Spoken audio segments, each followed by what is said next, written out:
CM జగన్పై జరిగిన దాడి ఘటనపై రాష్ట్ర వ్యాప్తంగా నిరసన జ్వాలలు పెళ్లిపిక్కుతున్నాయి. పచ్చమోకల దుశ్చర్యపై రాష్ట్ర వ్యాప్తంగా వైఎస్ఆర్సీపీ నేతలు కార్యకర్తలు ఆందోళనలు చేస్తున్నారు.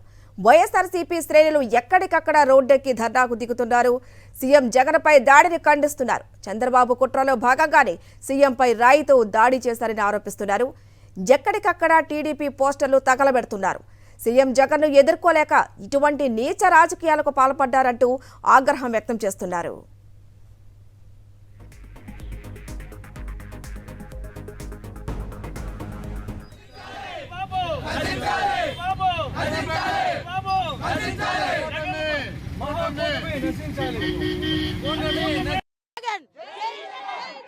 ఈ దాడి సభ్య సమాజం తలదించుకునే పరిస్థితి.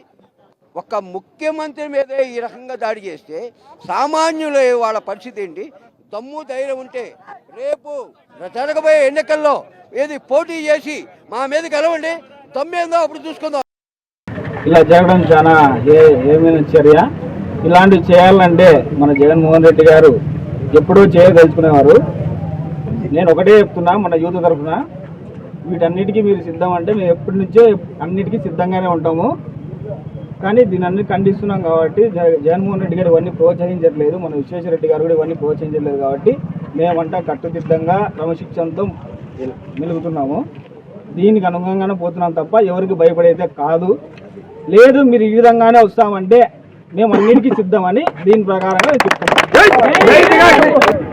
మరి విజయవాడ మా అడ్డా అని చెప్పుకునే తెలుగుదేశం పార్టీ వారు మరి మీ అడ్డా అయితే మీరు ఎందుకు దాడి చేస్తున్నారు? ఈ సందర్భంగా ప్రశ్నిస్తున్నాం. మీకు చేత కాదు, ప్రజలకు మేలు చేసేకి చేత కాదు, ప్రజలకు సంక్షేమ పథకాలు అమలు పరిచేకి చేత కాదు, మీరు ప్రజల్లో విశ్వాసాన్ని సంపాదించుకునే చేత కాదు మీకు. ఈరోజు జగన్కి చిన్న గాయమే అయింది, మేము కాదనము, పెద్ద గాయమేం కాదు. కానీ ఈరోజు జగన్ మీద మీరు గాయం చేసినది కాదు, ఈరోజు 5 కోట్ల మంది మీద ఈరోజు మీరు గాయం చేశారు. ప్రజాస్వామ్యం మీద మీరు దాడి చేస్తారు. ఇది ప్రజాస్వామ్యంలో ఏమైనా చర్య. ఈ సందర్భంగా ఇదే గుర్తు చేస్తున్నాం. ఈరోజు జగన్పై దాడి చేయడం జగన్ ఏమైనా చర్య. ఇది ప్రజాస్వామ్యంలో మంచి పద్ధతి కాదు. ఇటువంటివి మానుకోవాలని చెప్పి ఈ రాజకీయ పార్టీలకి ఈ విపక్షాలకు విజ్ఞప్తి చేస్తున్నాం. మీకు చేత అయితే ప్రజలకు మీరు ఏం చేయదలుచుకున్నారో, మేనిఫెస్టో ఏం పెట్టదలుచుకున్నారో.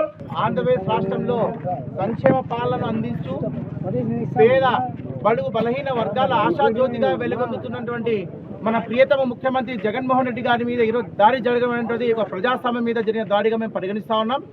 ఏ విధంగా అయితే బడుగు బలహీన వర్గాలను దగ్గర తీసుకొని బలహీన వర్గాలకు ఆర్థికంగా, రాజకీయంగా, సామాజికంగా ఒక పెరుగుదలను కలిగించాలా, వాళ్ళు ఎదుగుదలను కలిగించాలని కాంక్షించే ఒక మహాత్మా గాంధీ, అంబేద్కర్ లాంటి భావాలు కలిగినటువంటి ఒక ముఖ్యమంత్రి గారి మీద దాడి చేయడం అనేది ఈరోజు ఎస్సీ, ఎస్టీ, బీసీ, మైనార్టీ మీద దాడి జరిగిందిగా మేము భావిస్తున్నాం. అహింసావాది మీద ఈరోజు దాడి జరగడం అనేటువంటిది ఎంతో ఏహమైన చర్య. రాబోయే కాలంలో మీరు ఎవరైతే ఈ దాడిని చేశారో ఆ దాడి చేసిన వాళ్ళని వెంటనే ఖండించాలి, అటువంటి వాళ్ళని తీవ్రంగా శిక్షించాలి.